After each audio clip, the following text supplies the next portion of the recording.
All right, so today we're going to talk about state-ran media. Now, a state-ran media is where the government controls what is put into the media for viewers to see. So, recently, Pete Hegseth's Pentagon boots NBC, New York Times, the NPR, and Political from their offices.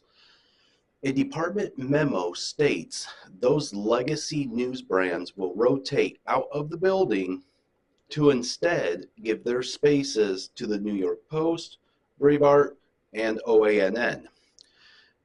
Now, Breitbart, which was founded back in 2007, the founder of that news outlet had died in 2012, and Steve Bannon, who is a very big Donald Trump supporter, took over that news media outlet, and it has become a very big right-winged influencer. Now, state media are typically understood as media outlets that are owned, operated, or significantly influenced by the government.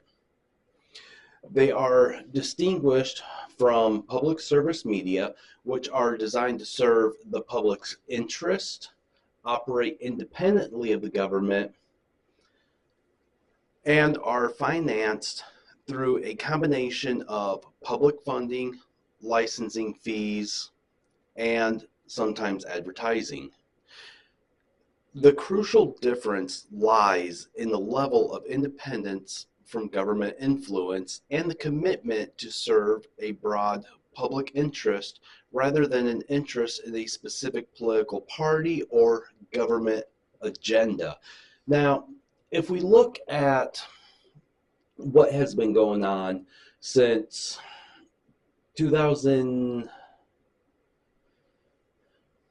around 2008, 2009, going into 2010 with Barack Obama, Donald Trump became very vocal in his attitude towards Barack Obama, thinking that Barack Obama was not an American citizen.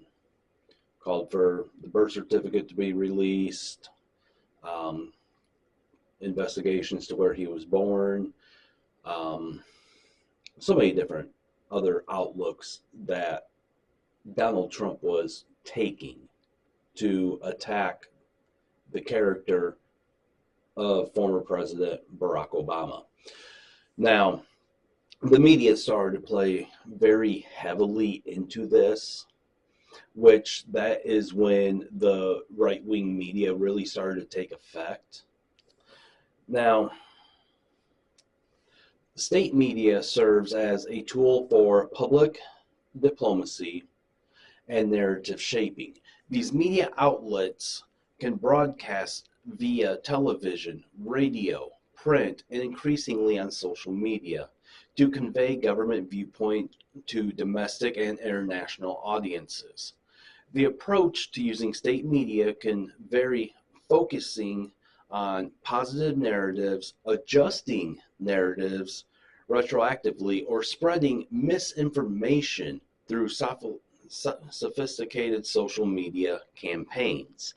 Now, that is something that we really need to take a very deep look at, especially going on with social media, going back from President Donald Trump's first term in office from January 20th, 2017 until January 20th, 2021.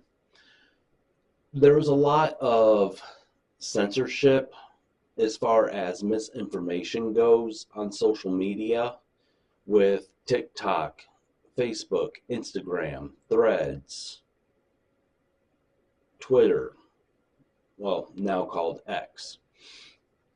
So if we move forward to 2025, Donald Trump takes office, and all of a sudden, these different social media platforms are changing their tune. Now, if you look at Facebook, Instagram, Threads, TikTok, that they have become very heavily right wing. It's very hard to find information on Democrats, democracy, anything dealing with not the right. And that is a type of a way that the government is starting to take a state media approach. And this is something more to look at as time goes on through Donald Trump's second term in office. Now, you have Denmark, Norway, and Finland that have both the highest degree of freedom of press and public broadcasting media, compared to the most autocratic nations which attempt to limit press freedom to control the spread of information. A 2003 study found that government ownership of media organizations was associated with the worst democratic outcomes. Worse outcomes are associated with higher level of state ownership of the media, which would reject Pygmalion theory.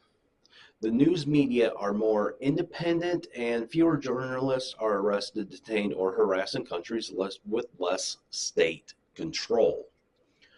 Harassment, imprisonment, and higher levels of internet censorship occur in countries with high levels of state ownership, such as Singapore, Belarus, Ethiopia, the People's Republic of China, Iran, and Syria.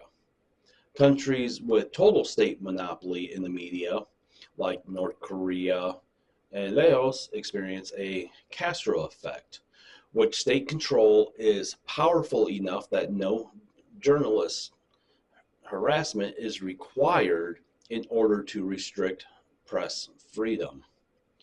Historically, state media also existed during the Cold War in authoritarian states such as the Soviet Union, East Germany, the Republic of China, Taiwan, Poland, Romania, Brazil, and Indonesia.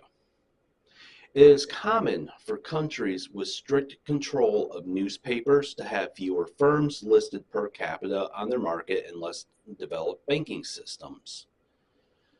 These findings support the public choice theory, which suggests higher level of state ownership of the press would be detrimental to the economic and financial development. This is due to state media being completely associated with autocratic regimes where economic freedom is severely restricted and there is a large amount of corruption within the economic and political system.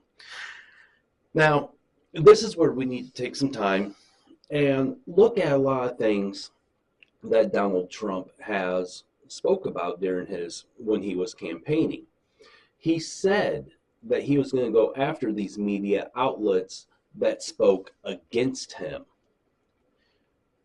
He said he was going to go after the journalists, the networks themselves. He has even threatened to sue networks because they had people that were broadcasting the news speaking negative things of Donald Trump. Donald Trump has also been seen, when being fact-checked, to basically throw a temper tantrum, panning completely away from that journalist, telling the journalist to shut up, and moving on to somebody from the right-wing media. So we're going to need to take these next 4 years, see what comes of the state-ran media in the United States, and see exactly where that leads us coming into the future.